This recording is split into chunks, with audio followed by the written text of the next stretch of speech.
These are the top 5 things that freelance writers need to do this year, so in 2023.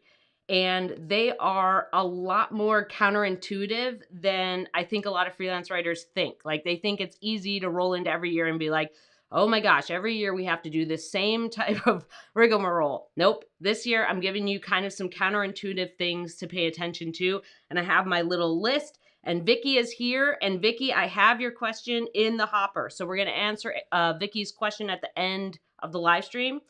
And I did. Yes, Vicky, I got your question and it's in the hopper. It's ready to go. So we're going to talk about the 5 things. And we're going to do them in descending order. So we're going to talk about number 5 first. And this one is a little obvious. So bear with it. But obvious, but necessary. So number 5 is you have to raise your rates, right? We all know that I have a free pricing guide and you can go here to get it. You can go to mandyellis.com/pricing guide, free pricing guide. I updated it last year, so it includes a lot of content strategy stuff. And I've actually just got a bunch of new suggestions of things to add to it. So now I'm going to update it again soon. But if you go to mandyellis.com/pricing guide, you get my free pricing guide and you get my weekly emails with tips and tricks and all the cool stuff. And you get to know what the week's live stream topic is before Friday. So we all know I have my free pricing guide and that I'm super, I harp on like raising your rates. But freelance writers just don't do it, right? I am guilty of this all the time. I'm guilty of not raising my rates, right? So for example, I haven't raised my coaching rates. Like my coaching rates are still the same for one-on-one coaching as they were for like last year. And I think maybe the year before that, but I definitely last year and a little bit before that. So I haven't raised my coaching rates, which I'm guilty of, right? And then there's a few projects that I have that I just haven't raised my rates on because I either don't do them that often or I feel like it's kind of at like the market cap or I have all these excuses, right? Like I make all of these random excuses about like, oh, my clients can only afford this or like this thing is, I don't want to like be greedy or, like I just feel like it's not the right time or there has to be like a perfect segue between me raising my rates and like informing clients or informing new clients or like all of this weird stuff, right? And that's just not how it works. So 5, you have to raise your rates. Every year, you have to raise your rates. And even if you don't do it every year, you could do it every 6 months. You could do it biannually. You could do it with every new project. So for a while, what I did was I was too nervous to raise my rates just like across the board. So I would raise them like $25, $50, $100 per project. So instead of accepting $200 for a blog post, I would ask for $225. And then the next project I'd ask for $250. And then the next project, like I would up it very slowly. This was something where I was so nervous. I had a lot of negative money mindset stuff and I had a lot of things that were really just impacting me in terms of imposter syndrome and fear of success and fear of failure, and all of these things. So I would do it incrementally. I hope that you don't feel like that. I hope you feel like you can just raise your rates and it's actually a good raise, like more than $25.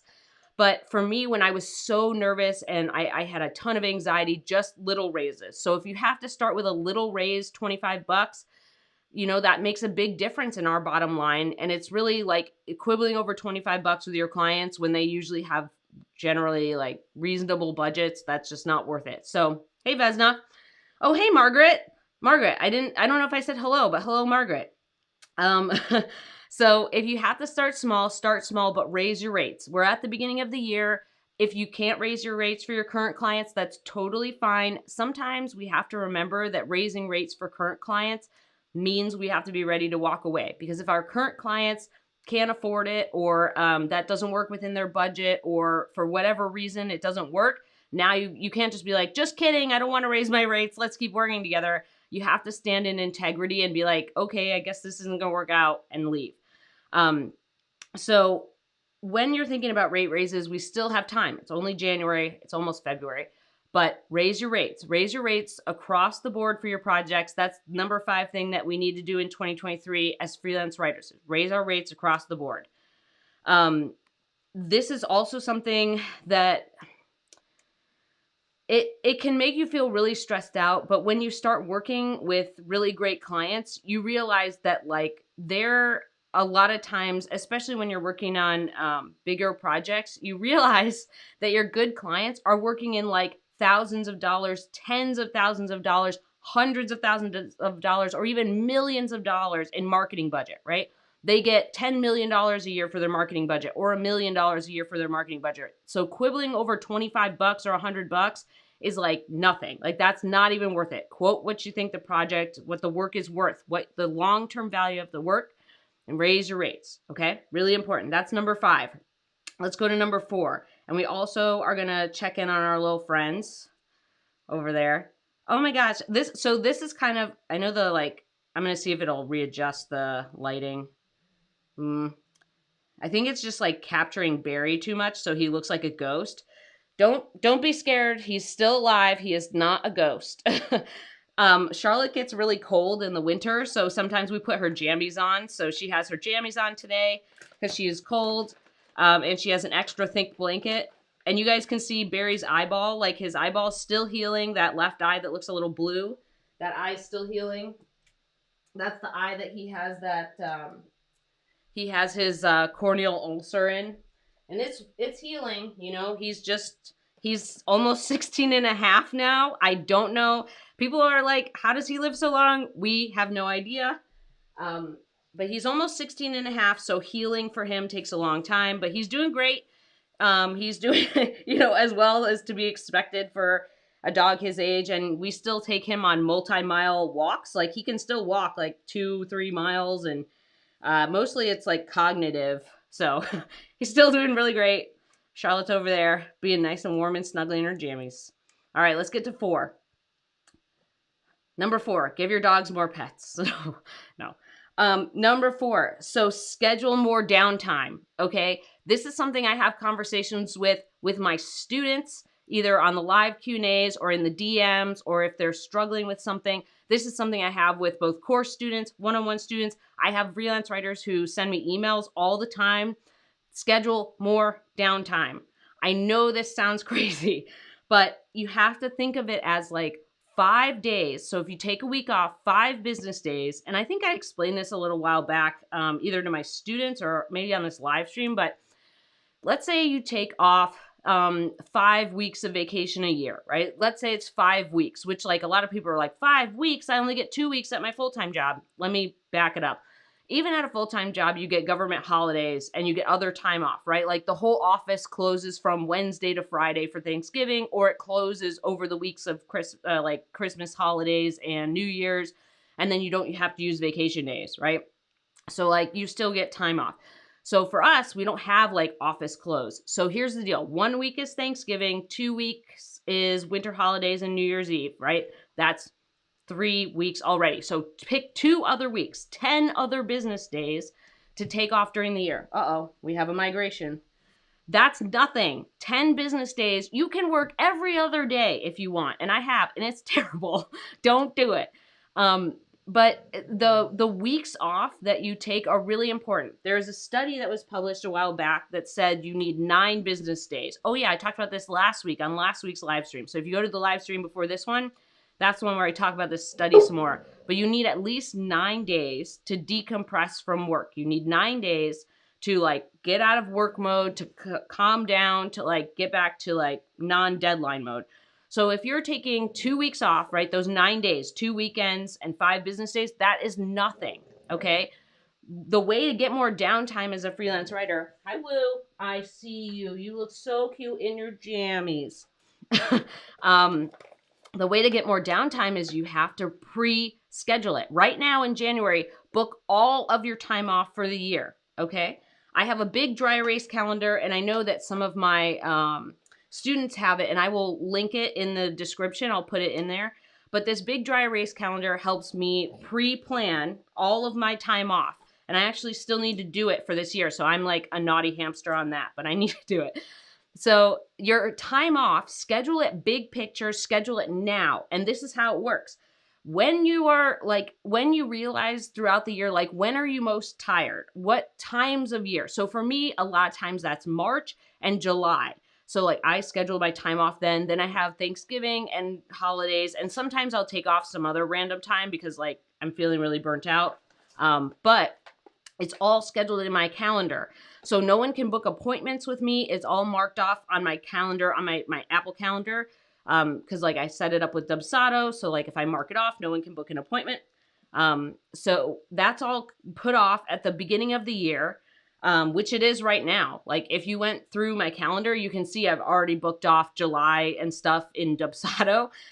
So you can't book anything. I just need to translate it to my dry erase. But the dry erase helps you pre-plan things. So if your clients are like, hey, can you meet this deadline? Can we do this project? You're like, yes, but I will be out at this time. And they're like, no worries, sounds good, right? Like most of the time it's fine. If they have an urgent need, then you can self-decide what you want. But I really hope you book more rest time. This is really important.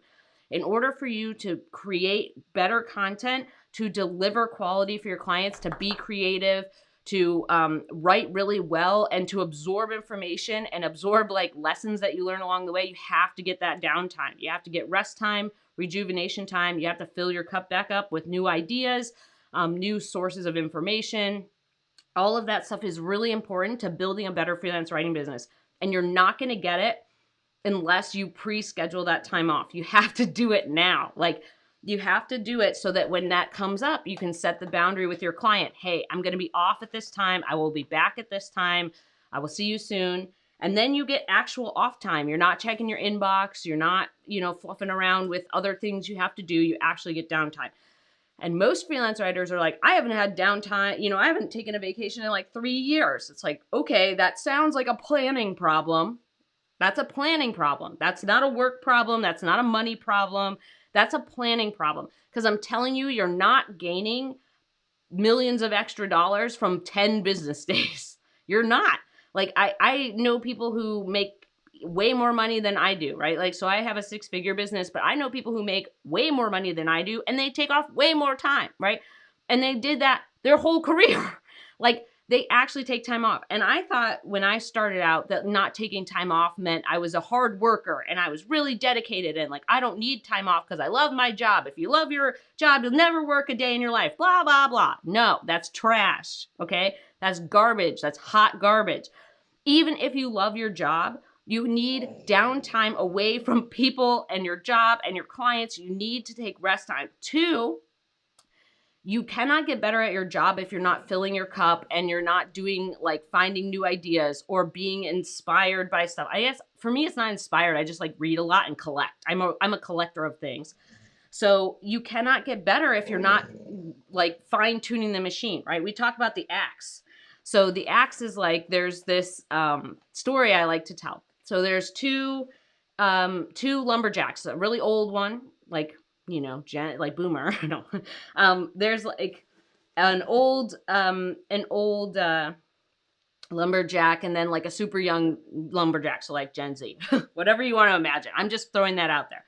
But we're talking about old lumberjack and young lumberjack. So the young lumberjack goes out there and he's just like, they have a tree cutting competition. So the young lumberjack just cuts trees all day. Bam, bam, bam, bam. And every once in a while he looks over and he sees the older lumberjack like sitting down, just kind of hanging out. And he's like, okay, well, what the hell? Like, I'm definitely going to win because this guy's like taking breaks all the time. He's really lazy. Then it turns out at the end of the day that the older lumberjack cut a lot more logs than the younger one. And why? Because he wasn't being lazy. He was sharpening his axe. So this younger lumberjack is going over there with a dull axe, which takes more effort and more sweat equity and more it takes so much more time to do stuff than sharpening it and making it, cut better, right? So these are things where like you keep going at it. You keep chopping down all the things. Oh yeah, I'm going to totally win. No, you're not. Because you're not sharpening your axe, which means everything takes more time, more effort, more brain space. And that's how I burned out, is like you just keep going at it thinking it's going to work. You have to take time to sharpen your axe. If you don't sharpen your axe, this is what I see happen. You don't make more money. You plateau on your clients. You get stuck in the same kind of fishbowl of clients. And they have these really frustrating attributes. Like they want to nickel and dime, or they want to like talk about, I hear you, woo. They want to nickel and dime, or they want to like nitpick everything, or they want 10,000 revisions, or it's something where like it's just really frustrating to work with them. I hear you, woo. You're stuck in the cord. Hold on. I see you. I see you. You're cute and snuggly in your jammies. Um, and it's just a big pain in the butt. So if you don't take time off, you're not sharpening your axe. And this is how other people end up. Oh, here you go, buddy. This is how other people end up growing their business more efficiently. You have to sharpen the axe. So that's number 4. All right, I'm going to put the woos back in their woo habitats. All right, go back in your woo habitats. All right, Barry, go back to your bear spot. Go back to your bear spot. Good job. Good job, Barry. All right, lay down, buddy. Here you go, baby. Lay down. Good job. Good job. Here you go. All right, Barry. Can you see this? There you go. There you go. Other one. Other one. Other one. Good job. Woo police. We got the woo police on today. I don't know if you guys can hear her making woo noises when she comes over here, but she's wooing me. She's making a lot of complaints to the complaint department. All right, let's talk about 3. Number 3. Where is number 3? There we go. Number 3 is you need to learn more about your ideal clients. So yes, you need to do marketing. You need to reach out to more clients. You should always be sending those LOIs, 50 to 75 a month, unless you're super busy, but you should always be regularly connecting, regularly marketing, regularly fixing your website, regularly fixing your LinkedIn, all that stuff. You hear her? Of course. She's a woo machine. Go back to your woo hole. Go back to your hovel hole. Go back to your hovel hole. No, go back to your hovel hole. Take your blanket with you, okay? Come on. Go back to your hovel hole. Good job. And you took your blanket with you. She's a blanket Sherpa. Good job, Bean. You look like a little queen. Here you go. Queen Bee. Here you go, Queen Bee. Good girl. All right. So I wrote this down. So as you learn more about your ideal clients, yes, you're marketing, but you need to be getting better at marketing to the right clients, which means you need to learn more about your ideal clients. So you, this is a problem that I see often with my students or with new freelance writers or with people who they don't stop to take a breath in their business. This is a hard process, okay? This takes a while. It could take you all year, but it's a really important, diligent process that needs to be done, because the better you are at knowing who your ideal client is and what they need in terms of content and what their problems are and their struggles and like where they get hung up, the better you can create all your stuff in your sphere, your content, your marketing, your website, your LinkedIn.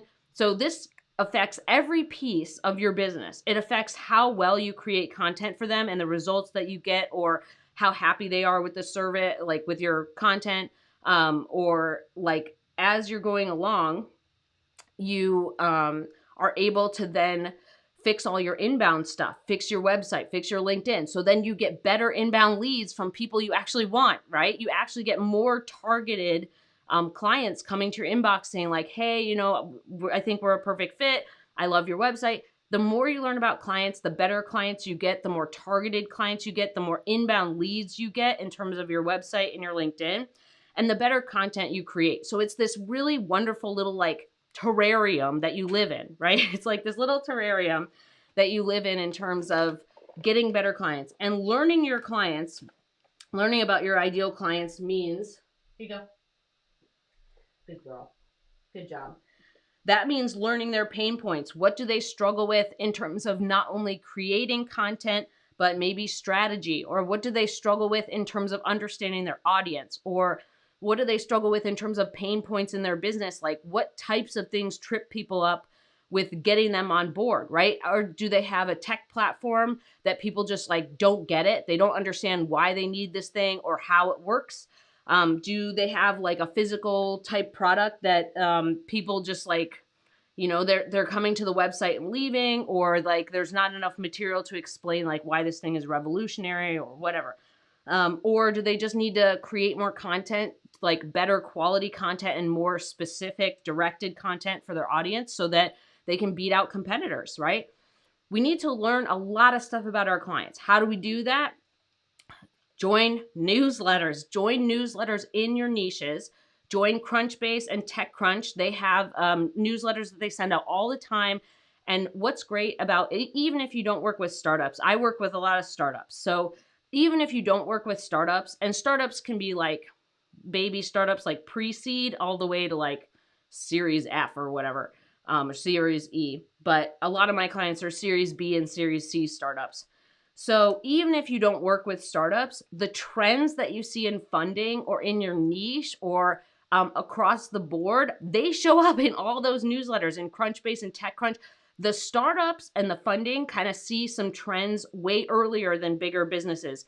So the more newsletters you have in your niche and the more stuff that you have about startups, that's really important. You can also reach out to PR reps in your niche and ask just to be added to their email list, right? They'll just send you press releases and then you have a lot more information coming in. But you want to kind of scope out all of these places that can just feed you information. Like I have tons, dozens and dozens of these things that come into my inbox every single day.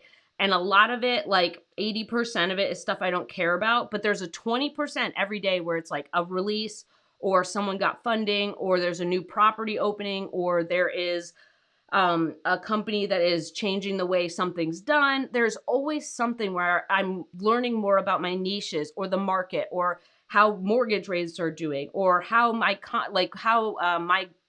clients' target audience is being affected, and then I can apply that to content that I'm creating for them, right? Learning about your clients' struggles,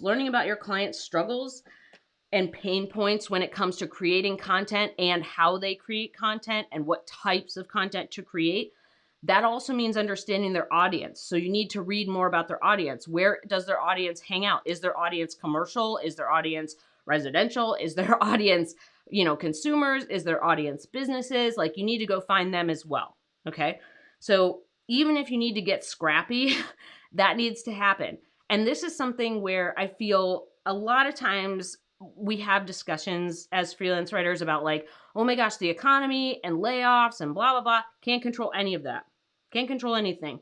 But we can control what we're consuming in terms of helping our clients and finding the right clients and who's getting money or what types of industries are growing or what types of clients we should go after or what things our clients need the most help with so we can become like offer more expertise for them. All of those things are within our control. So in a time where things change a lot, we've been in many years now where lots of things are changing very rapidly. That means you need to get scrappy and you need to get information, and then you can apply that information to your clients and to your projects. Here you go. That's really important. So we're learning a lot more about our ideal clients just holistically all across the board. Their problems, their pain points, their audience's problems and pain points, what types of content their audience typically consumes, what does it look like on social media, what does it look like on video, what does it look like in terms of webinars versus blog posts. Like, do your research. That's something that I feel like is so weird to talk about because we're writers. And a lot of times, like almost all the writers I know love reading and research. Go do that. Lean on that skill. Like, it's this weird thing where I think they just think there's like magical knowledge. Like, I used to think this, like, how do they know all this stuff? They just have magical knowledge. Like, they must have just, I don't know, absorbed something somewhere. No, it's experience. It's like digging through the dirt and being scrappy. It's willing to like dig down, to find the well of information. It's getting all of these sources.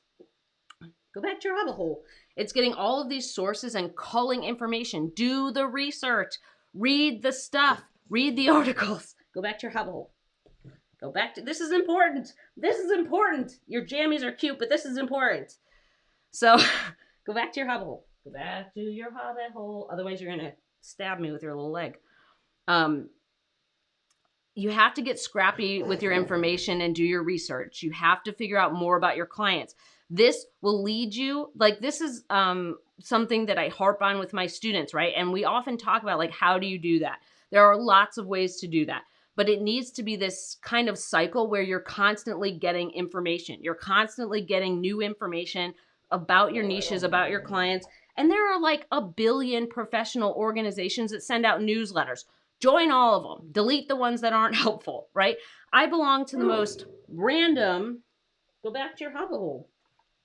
I belong to the most random newsletters there are. Like I got a, I'm actually going to share this with my students shortly, but I got a newsletter the other day, a brand new press release for Bank Directors Magazine. I think that's what it's called, Bank Directors Magazine. Okay, have you ever heard of that? Probably not, right?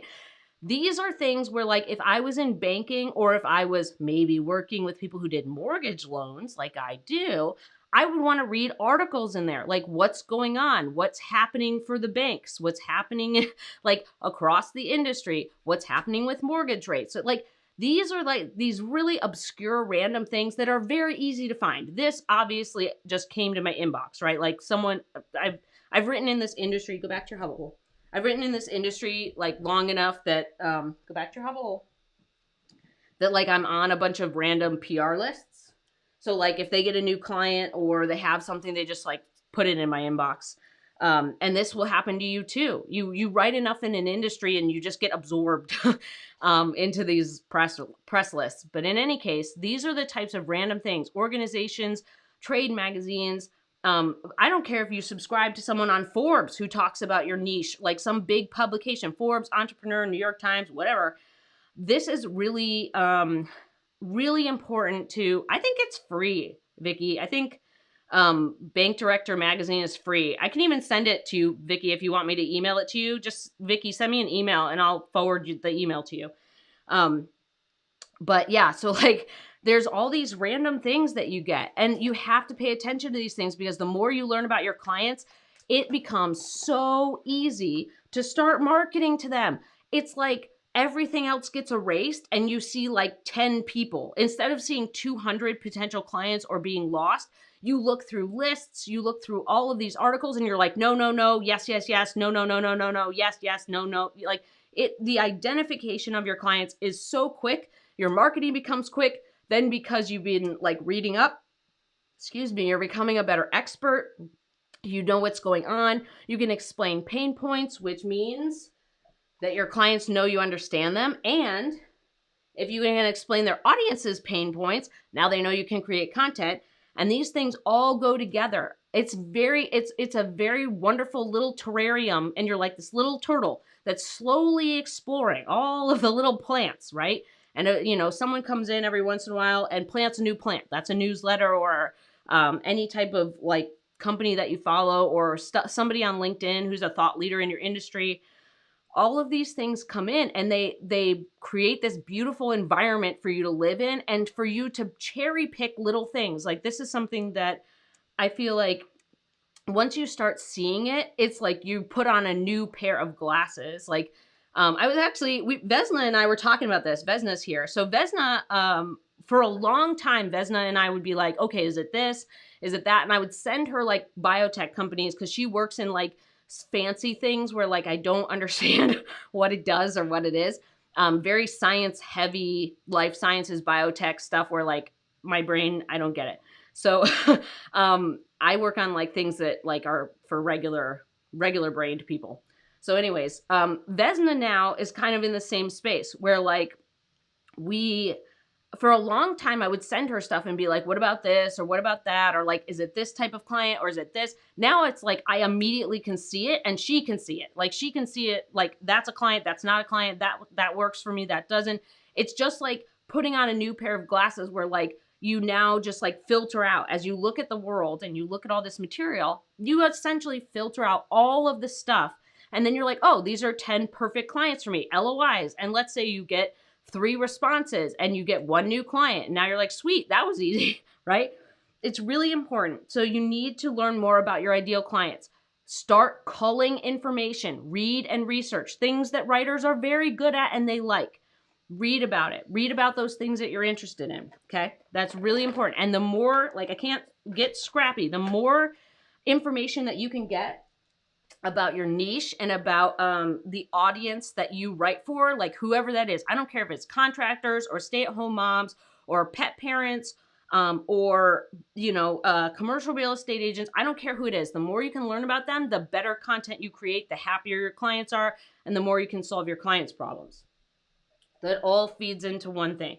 And this is something too that we like continue to talk about in the Wealth Lab. This is something that we go over in the Wealth Lab, like both in Freelance Writer Wealth Lab, the course, and then also the community. We should talk about it more, but now that I'm thinking about it, but maybe I'll do that later. It doesn't matter. These are the things that are really important to do this year. This is really important. Learn more about your ideal clients. Okay, let's check in with our fur friends. Oh my gosh. Charlotte, you look so dramatic sometimes with your little windswept ears. Here you go, buddy. Good job. All right, Charlotte, can you show everyone your high five?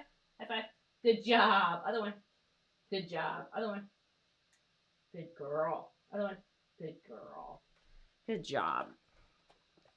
Yeah, I think the turtle terrarium analogy is a good idea. Like you need to dig around, you know, you need to kind of like dig around in there. You need to, you know, like things get planted in there, but you need to explore and you need to kind of like be diligent about it. And I'm not saying do it slow like a turtle. I'm saying kind of like be a little more diligent. Like turtles have to be careful about where they walk, right? Because if they're flipped over, you know, they're kind of, a lot of times they can be in real big trouble. So we want to be careful about where we're walking, in particular about what we're putting in our terrarium. But the important thing is that our terrarium is becoming more lush. We are adding more, we are like basically beautifying the terrarium with information that helps us, you know, feed our business and feed our clients and feed our content and feed who we do our marketing to. So that's all really important. Let's talk about 2. So this is something that I think is really critical. This is why it's number 2. And I also have a bonus one. So number 2, you need to ask more detailed questions. Ask more detailed questions. And this covers all the stuff. So one of the things that we talk about on this live stream and in the course and community is like, what types of questions should you ask your potential clients and your current clients, right? So like there's all these questions you need to ask before you sign a client. Ask better, more detailed questions. And there's a live stream if you go back. I can link it to it in the description of like questions you need to ask potential clients. So I'll put that in there too. I'll put in the dry erase calendar and I will put in the link to that. But one thing that comes up, and this is across the board, like with all levels of freelance writers I've talked to, like whether they were like just starting yesterday or like freelance writers who've been around for like 30 years, they're like afraid to ask questions because they look dumb or they like look like they don't know what they're doing. No, if you don't ask questions, then you're going to do the wrong thing. You need to ask very detailed questions, very specific questions to get specific information. This is across your client calls, anytime you're communicating with clients, fixing your contract, getting paid, interviews that you do for clients, for content that you're creating, whether it's a white paper or a reported article or a case study or a webinar or anything. These detailed questions show you're paying attention and you're picking up on the holes. Okay, that's really important. As you're kind of going through this, you need to ask more detailed questions to solve the problems, right, that are happening with the content or happening with the audience or happening with how we want, like the types of results we want for the content.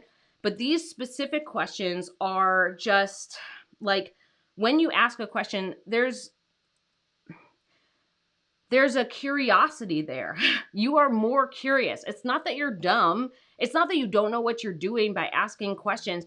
Asking for clarity, right? Like Brene Brown talks about this, like clarity is kindness, right? But clarity is also, now we know exactly what to do. And now we as client and writer, or we as whoever we're asking the questions to, like interviewee and interviewer, now we know exactly what's expected. Everything is now clear. We don't have to like guess about things, and we don't want to guess, because when we make guesses a lot of times and we make assumptions, guesses and assumptions lead to problems. This is where I've seen people, and by people I mean freelance writers, create content and they're like, oh, my client didn't like it. I'm like, what questions did you ask? They're like, I didn't. I just went forward like assuming this was it. Don't make assumptions. Don't make assumptions. And every time I've made an assumption, I will tell you right now, every time I've made an assumption, it's bitten me in the butt. 9 out of 10 times. There might be one time where I'm like, you know, a blind squirrel finds a nut. But like every time, like when I was, you know, a baby freelancer, it bit me in the butt every single time. So don't make assumptions, ask questions, and you need to ask better questions. And this is something that we're going to go over. I have a masterclass on Monday. So I have a masterclass on Monday with my students that's going to go over our interview skills. So this is something that as part of the course, like after the course, we have our post-course community, our Wealth Lab community, where we have ongoing masterclasses and live Q&As and stuff. And in this masterclass, I'm going to tell them all these things about interviewing, right? Why, like what types of questions, how to ask better questions, how to get more detailed with things. That is critical. And this also stems from me recently being on an interview where someone just, it was so painful. I cannot tell you, as someone who has interviewed thousands of people now, here you go. Like, I'm pretty sure, like, I'm definitely over 1,000 people now. But as someone who's interviewed like thousands of, Vesna says, I can't wait for the class. Me either. I think it's going to be really fun. I think it's going to be really, really good time. So, as someone who's interviewed thousands of people, like, this interview was so horribly, like, I couldn't even listen to it. Like, it was so bad. The etiquette was bad. The questions were bad. They didn't ask follow-up questions. The tone was bad. They missed really critical, important information for the audience. They were not tuned into the interviewer. There was like all of these things that just, it was worse than nails on a chalkboard. Like it was so bad. And it was brutal. It was brutal being on this interview. And I just like, this is something that I think makes a lot of ripple in your business. If you ask better questions, more detailed, more specific questions in the beginning. Hold on. In the beginning of your client relationships, I got like a weird tickle in my throat. Then you end up getting, hold on.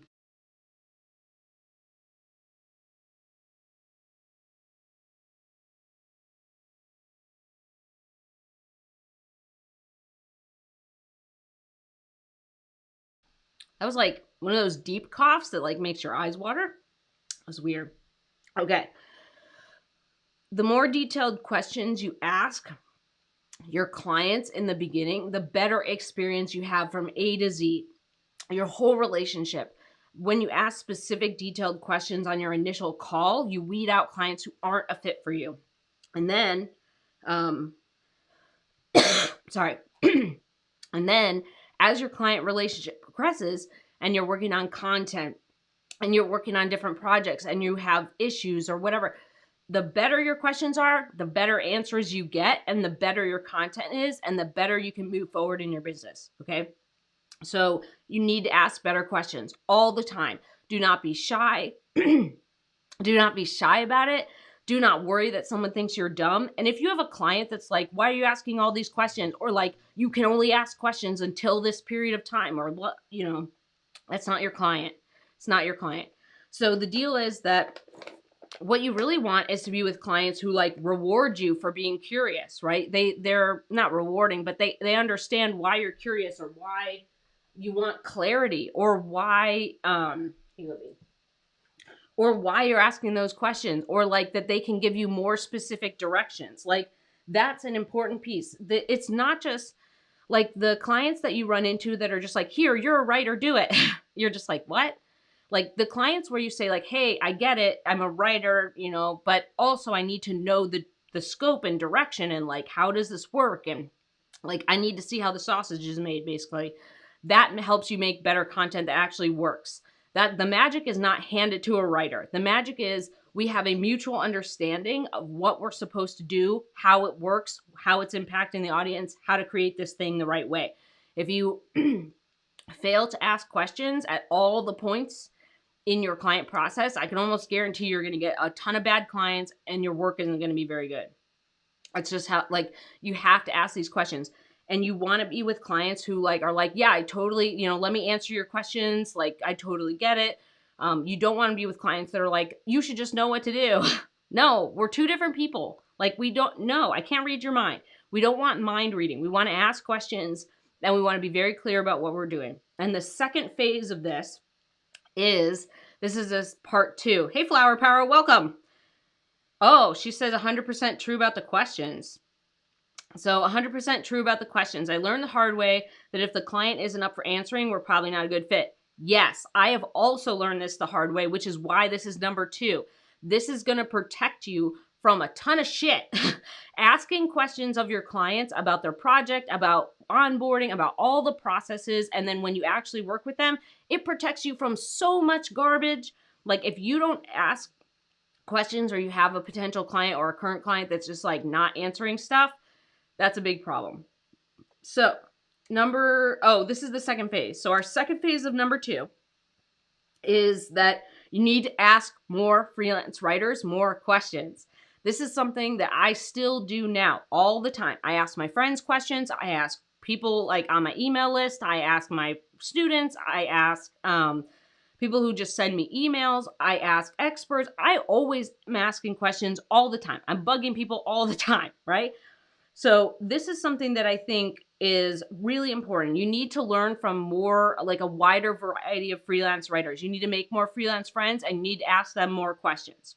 This is something that I think is a really important part of growing your business. This is how you actually end up having, like I've had freelance friends, like really good ones who we're kind of all at a similar stage in our business for like 5 years, maybe. Yeah, like 5 years. And we've kept that going because we're all like interacting and we have calls, and it's really important for you to ask them questions, like build a relationship with other writers. A lot of times I meet people that are on my email list or who get my weekly emails or who are on here as subscribers on YouTube or have got my free pricing guide, and they just do everything alone. They just live in this aloneness. You can't live in this aloneness. You need to go out and meet other freelance writers, ask them about their business, get curious, because there's a lot of times where someone in a totally different niche than you will end up having an interesting way to approach something. And if you ask them about it, you're like, oh, you know what? I can apply this to my niche or my clients or my content or that audience by doing ABC. And then now you have this totally unique way of going about your business and your content. And that's just really important. You need to ask more questions of more freelance writers. You need to make more freelance friends. Do not live alone in a hobbit hole, okay? We have a hobbit hole already. We have 2 residents in the hobbit hole. The hobbit hole is at capacity, okay? No more hobbit hole. You need to go out and you need to find more freelance friends and you need to ask them more specific questions. This is how we learn.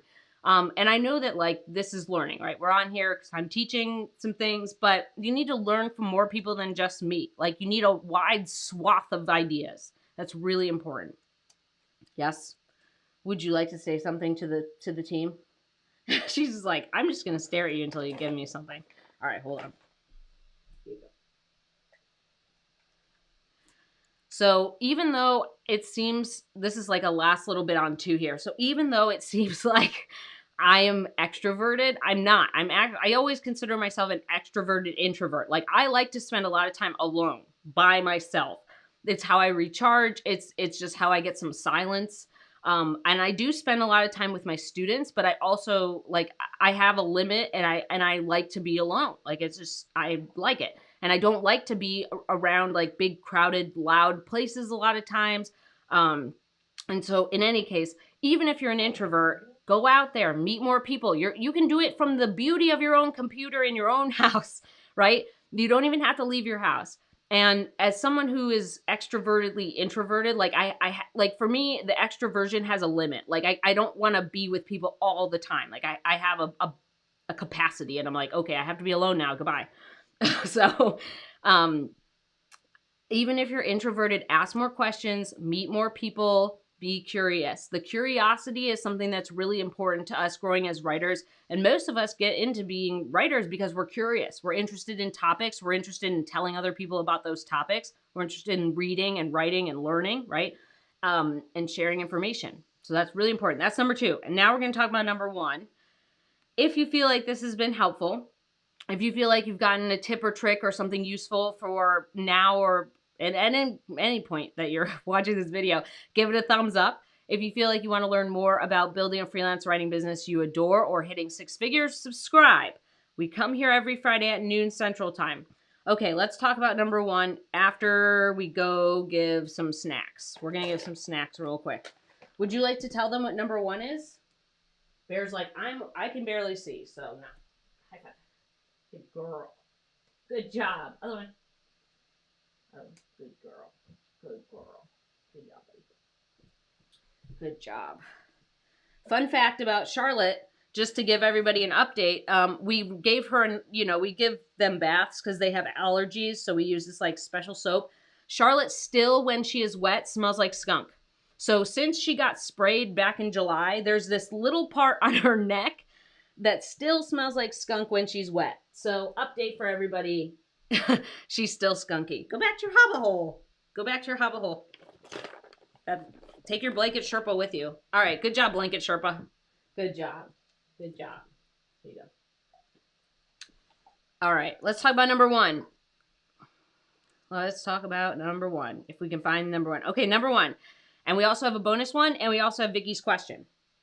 So number one, and this is really important, and I thought about this a lot. Like last night when I was writing out this list, and I had some ideas like percolating for a while, and when I was kind of writing this out, I was thinking like, man, like what would be something that they just like have to do that I see as one of the biggest mistakes freelance writers make. And I came to this idea, and actually Tommy and I were talking, and I think this is really the number one. The number one is you need to say no more often. You need to say no more often. No to your clients, no to other things. You just need to get in the habit of saying no so that you limit the things that are like frustrating, or the things that break your boundaries, or things where you just get like, frustrated with a client because like it's not the right fit. So this is something where I know that this sounds like really counterintuitive, that a lot of times freelance writing advice is like, say yes to everything and get all this experience. And like, there is a time and a place for that. But I think when you're moving forward, you need to say no more often. You need to be more specific about what you take on. And you need to say no to like things that smell fishy. Like that's the thing that people always talk about, is like good fish does not smell fishy, right? Like good quality fresh fish does not smell fishy, at least most fish. And this is something where like if it's saying no helps you develop this thing that's like a scent. And I explain this to my students too, and I think this is important. And another thing that we should talk about more. So like my students that are on here that I'm saying we should talk about this more, like don't let me forget. This is a smell. Like there is a smell like where you're like, things aren't right. Like you're like, I'm smelling something. Like something isn't right here. That is a thing that you develop from saying no.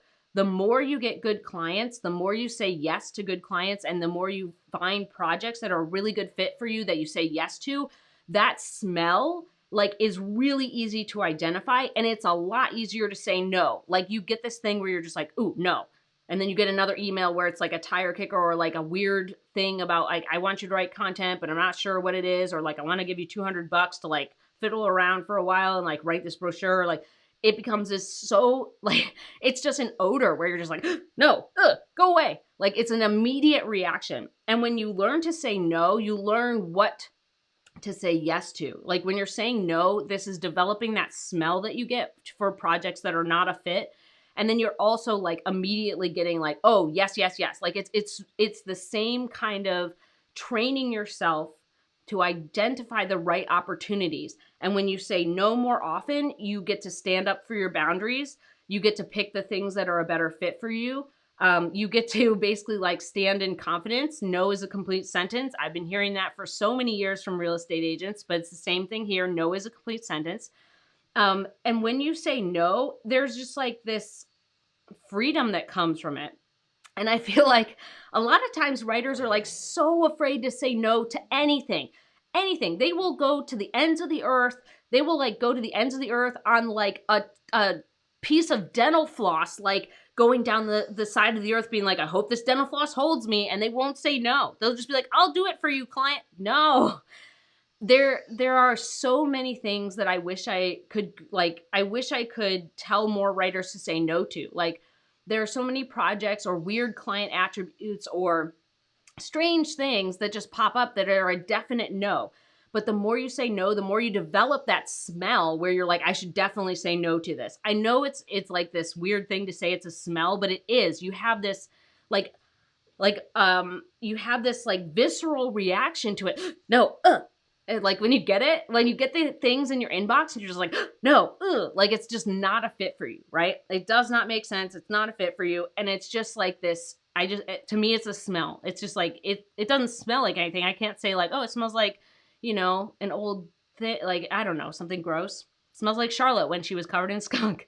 It's not like an actual smell. It's like a visceral reaction that you have that to me is like, you start smelling the right opportunities, but the wrong opportunities start to overwhelm you so much, like in smell, that you don't even think about it. You're like, nope, not for me. Nope, not for me. Then you get to go back to working on the things that make sense for you and that are fun and that are exciting projects.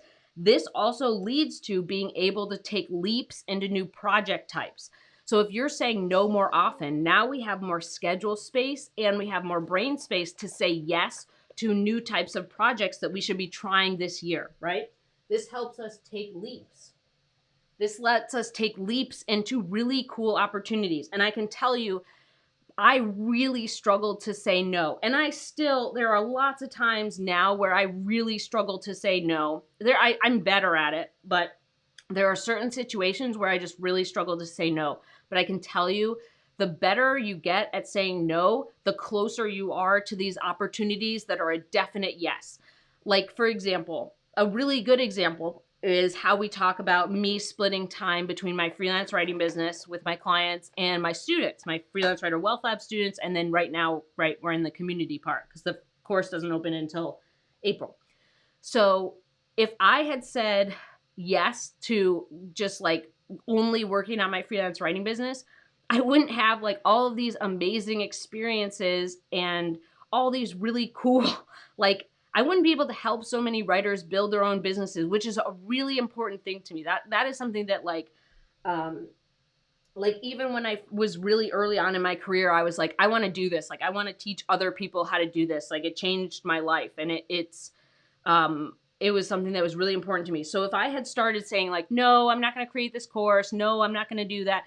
I wouldn't have all these cool opportunities that I have now, or these, man, it is just like, to me, it's like so insane to watch one of my students just like completely change. Like, they're growing a business they love. They're working on projects that are fun. And sometimes those projects give them anxiety, but they're working on new projects. And then once they finish it, they're like, oh, I didn't need all that anxiety. I could totally do it. Like, I didn't need imposter syndrome or fear of success or fear of failure. Like, I could totally do it.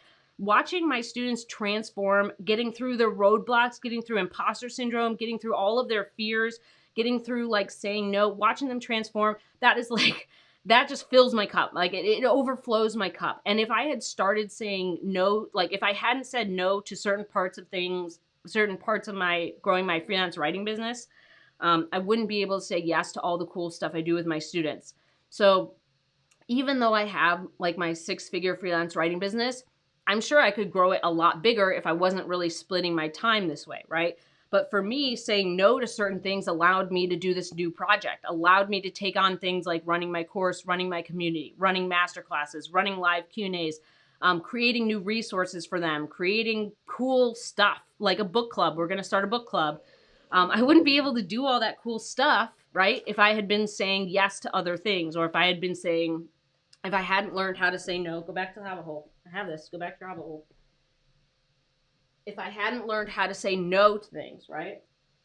So when you say no, you get to like open up more opportunities to say yes to stuff that's really cool and new project types. This is something where I see writers get stuck in this constant roll, right? They're constantly rolling with like, oh, I write 20 articles a month and I've been doing that for 10 years. And like, how do I get into case studies? And I'm like, you don't even have space. You have no space to write a case study. You're full, right? They're saying yes to all of this stuff repetitively instead of clearing things out and saying, no, I'm not going to do this. And I'm going to make room for this. And I'm going to have scheduled space for that. And of course, there are times where, in your freelance writing career, you do get pinched, right? This always happens. There's always a time where you get pinched. You either get pinched on money and you need to take gigs that you normally wouldn't, or you get pinched on time where you just like, You know, you can't take a project and you have to pass because you just don't have the time, or you like, you know, refer that project out, or like there's always a pinch somewhere in your business. But if you learn how to say no and you stop worrying so much about what someone's reaction is going to be, or how that's going to like blow up your business or catastrophize it, or worry about hurting someone's feelings, like that really gives you a lot more power in your business. Like you feel a lot more confident. Like it's not like you're people pleasing your way to a yes, right? You're not people pleasing your way through your business. You're like, nope, that doesn't work for me. Now I'm going to do this. And I've had these conversations with writers before, with a couple of my students, where they're like, how do I tell a client no? Or how do I let a client go? Which is basically like, no, I don't want to work for you anymore. Good job.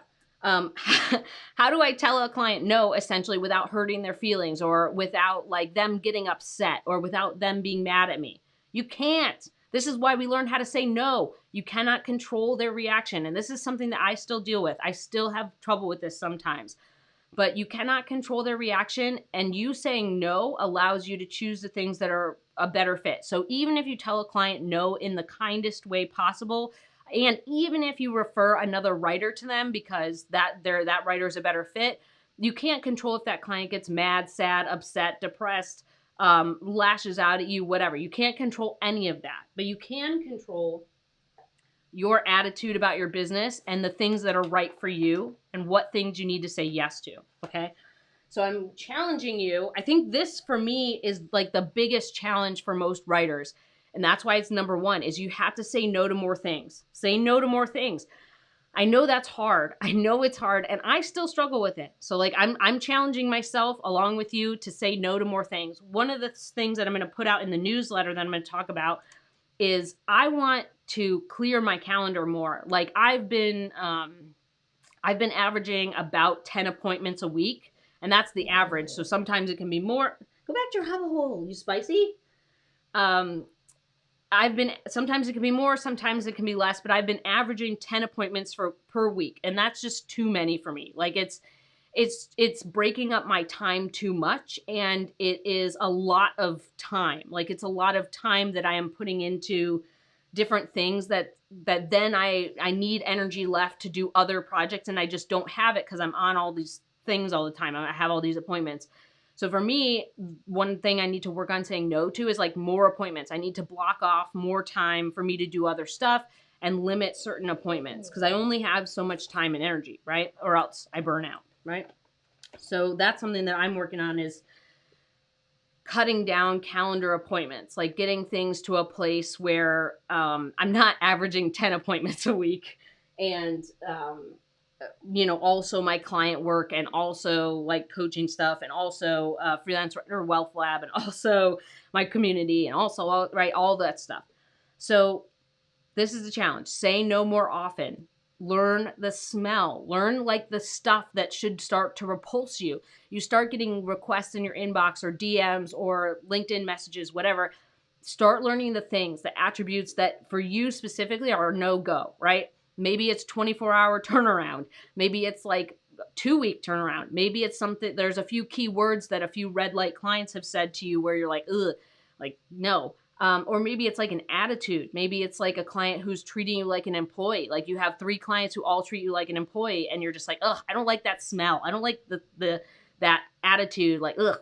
Learn the smell. Learn to say no more often. That's really important. That's why it's our number one thing. And we have a bonus thing. So the bonus thing, and then we're going to get to Vicky's question. I see you, Woo. I see you. So our bonus thing, oh, you know what? I should make a little bonus thing. I didn't, but I should. Okay, hold on. Let me do something really quick. I'm just going to make this bonus. I'm just going to say bonus here.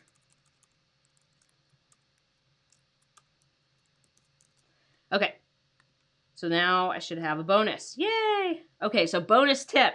So bonus tip here. If you feel like this has been helpful, give it a thumbs up. If you feel like you want to build a freelance writing business you adore or build up to 6 figures, subscribe. Bonus.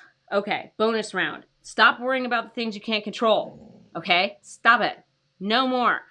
And We cannot control our clients. We cannot control their attitude. We cannot control their response. We cannot control anything that they're doing. They will get back to you when they get back to you. There's nothing that you can do that makes them get back to you faster. I'm sure there's lots of tips and tricks and weird things that we can do, saying like, my schedule's filling up. Like, I've done these things, right? My schedule's filling up, which, you know, tell the truth. If your schedule is filling up, email them.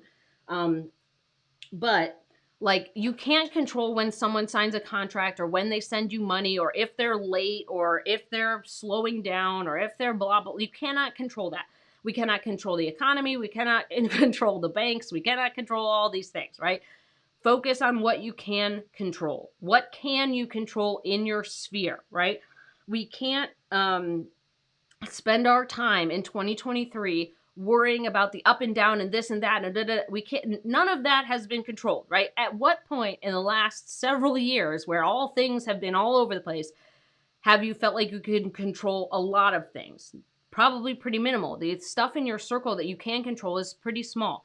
That's what we're going to worry about. We're going to worry about our impact on the planet, right? Things that we can control, just to be kind or to help people or to, you know, if we had a bad attitude about something, maybe we fix our attitude. Or if we have been struggling with mental health, we get help. Or we, you know, figure out how to treat our clients better. Like, we create a better client experience, whether that's creating better onboarding with something like Dubsado, or we create a better payment system for them, or we create a better way to turn in work for them that makes more sense. You know, there's all these things that we can control that are worth your time and energy. If you spend too much time and energy and mental brain space, it just ends up wearing you out, and you're not able, you're not able to put your good stuff, your time and quality stuff into the things that really matter. I always try to think about it like that. It's like almost like a power plant, where I'm not going to spend my precious power plant power/energy on things that I can't control. Like, now I've wasted all this power plant energy, and I still do it. I'm like, just as a regular human, I still do these things. I still make mistakes, but I'm working on it. So like, I'm trying to work on, getting getting to put my power plant energy into the things I can control, whether that's my business or my personal life or whatever. So going into this year, right? Focus on the things you can control. And like I said, yes, there are emails and there's things that we can do to prod things along, and hopefully people will sign contracts or send upfront payments or answer your email or whatever, but you can't control other people. Like, there's no magic button to get someone to respond to your LOI or to, respond to your contract or respond to anything. Like, people are on their own timeline. Hi, Woo. So focus on the things you can control. All right. Can control. Okay, Vicky, let's get to your question. I'm going to read Vicky's whole question because I just made it kind of like partially. I just made a simplified version. So Vicky's question. A friend in my network works at a tech company, and he gave my name to the HR talent acquisition colleagues, people, whatever. They emailed me saying that they're looking for someone for a full-time job. I looked at the description and found that I'm only ready to do half of the variety of tasks they need. How can I turn this into a conversation about either a series of freelance assignments or a part-time job covering the areas that I want to do? Is it within the bounds of etiquette to move the conversation in that direction? It seems like I'll be talking to HR people, but should I be using the meeting to ask them who their communications and marketing contact would be? Is this polite to come into a meeting with these intentions? Is it better to just get it done by email and save a meeting? I assume the meeting discussion would have more flexibility for us to come up with ideas on how to help each other and at least solidify in their minds that I exist. Okay, lots of questions in there, Vicky, but good questions. I'm going to let Woo out because she's having a woo fest. Come on, Woo. Come here, Woo. Come on, Woo. You can leave. You can leave. Everybody can leave. Goodbye. All right. You guys can leave. See you later. Bye. Come on. Come on. See you guys later. Have a great day. Bye. All right. Woo was just stamping a lot, so Woo needs to leave. She's just being a spicy tomato. So there's a lot of questions here. So, oh, she barked at me through the door. What a sass. Charlotte, go downstairs. A lot of questions here. So one, I would not go meet with the HR people until you have asked them, like, can we do this in a freelance or part-time capacity? So um, this is totally possible. There are lots of times where a where a company says they need someone full time, and then they talk to someone who is a freelancer and they decide to go freelance. So before you ever meet with someone, I would go and clarify that you want to do that you're not, you make it clear to them that you don't want to do full time. So number one, if you really don't want to do full time, make that clear from the very beginning. Two, tell them that you are interested in working in a freelance or part-time capacity, and like, are they open to that? Is it something of interest to them?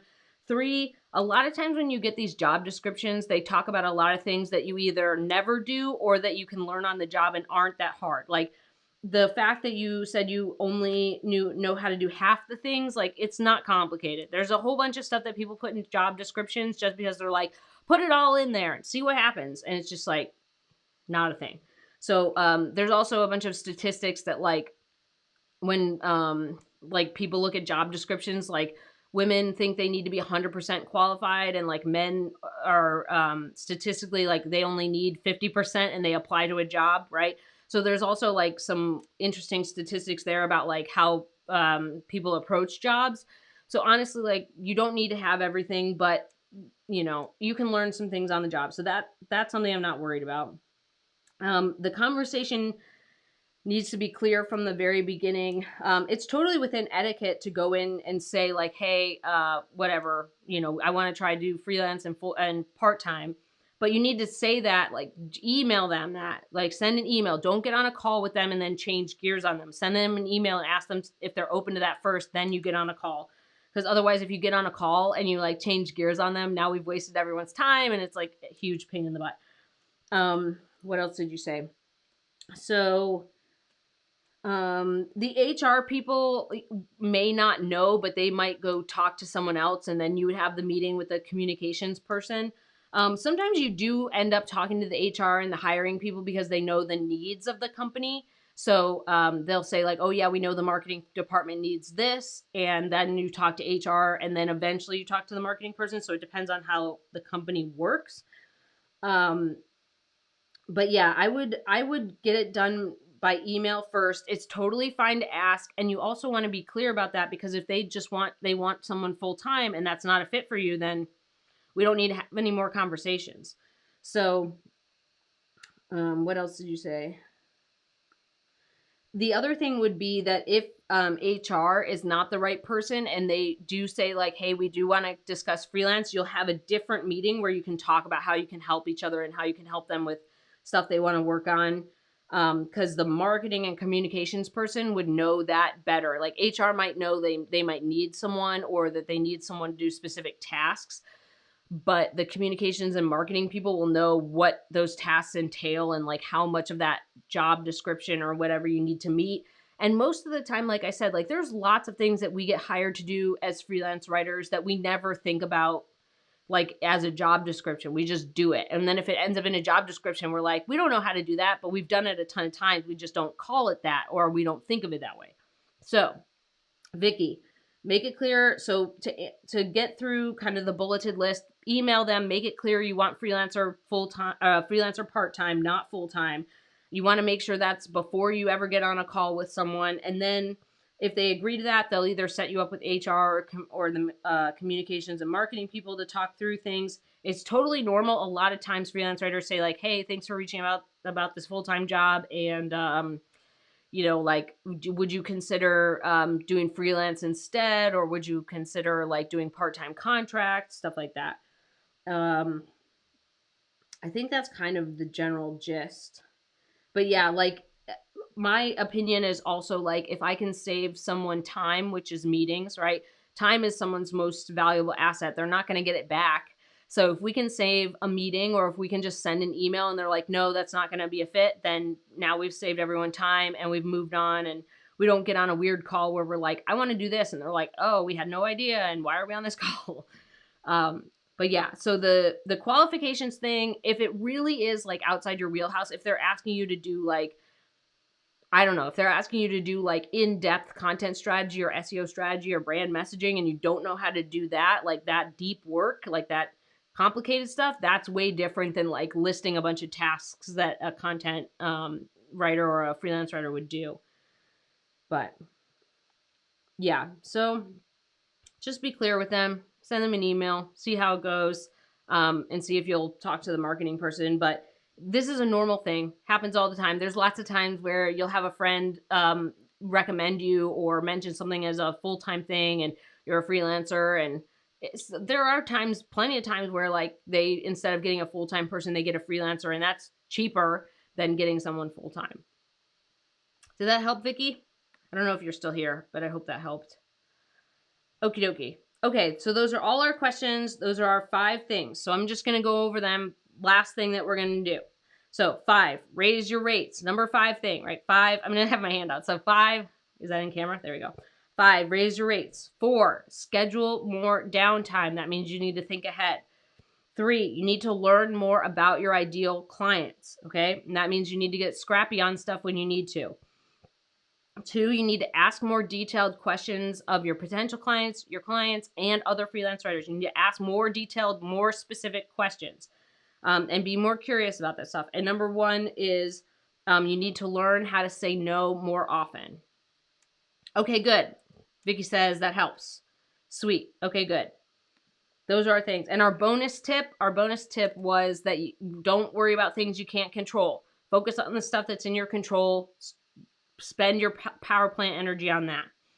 Cool. Okay, so I hope that this was helpful. If you feel like it was helpful, give it a thumbs up. If you want to learn more about building a freelance writing business you adore or a 6-figure freelance writing business, subscribe. We're here every Friday at noon Central Time. Yeah, Vicky, just email them. Just, you know, meetings. Everybody has like 10,000 meetings. It's better just to email and see how that goes. So I will see you guys next Friday at noon Central Time. You can pick up, we talked about raising your rates. So my updated pricing guide, pick it up at mandyellis.com/pricing guide. It's free, and you get my weekly emails with my tips and tricks, which is like this live stream, but like way condensed. It's not the live stream. It's like totally different stuff. So my tips and tricks email is different than the live stream every single week. So every week you get different tips and tricks in the email and different tips and tricks here on YouTube. And Vesna and some of my other students, Margaret, who else, will be there for the masterclass on Monday on interview skills. So it should be fun. It should be a good time. So I hope everybody has a good weekend. I hope everybody has a good Friday, and I will see you next Friday. Ooh, have a great weekend to you too, Flower Power. All right, I will see you guys next Friday, and toodaloo. Bye.